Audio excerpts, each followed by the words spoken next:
Hi. I am Nana. From Information 360. Please like the video and subscribe. Après la CEDEAO, c'est donc au tour de l'Union européenne de sanctionner les autorités maliennes. 5 responsables maliens sont visés, dont le Premier ministre de transition, Choguel Maïga. On retrouve tout de suite Pierre Benazet à Bruxelles. Pierre, bonsoir. Ces sanctions consistent en une interdiction d'entrée sur le territoire de l'Union européenne et un gel de leurs avoirs. Oui, effectivement, ce sont les sanctions classiques de l'arsenal diplomatique de l'Union européenne.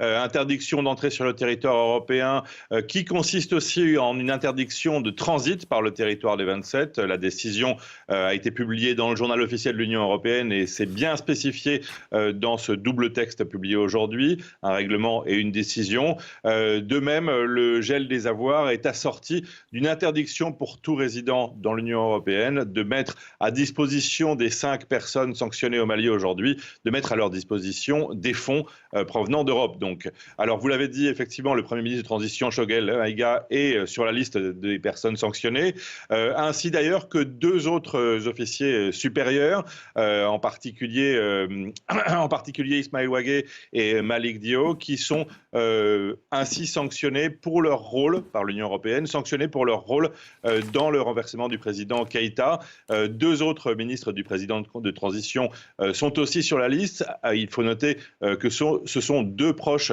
du président de transition, le colonel Assimi Goïta, et c'est la raison principale, a priori, pour laquelle leur nom figure dans cette liste de sanctions de l'Union européenne. On savait que ces sanctions allaient arriver. L'Union européenne n'avait pas voulu les déclencher avant la réunion du G5 Sahel, il y a quelques jours à Bruxelles, de manière à pouvoir tout de même parler avec le gouvernement de transition malien, mais il est clair que le fait d'avoir mis des élections en 2025 n'était pas acceptable, une transition beaucoup trop longue pour l'Union européenne, qui avait prévu depuis l'hiver, d'emboîter le pas aux sanctions décrétées par la CEDEAO à l'encontre du gouvernement de transition malien.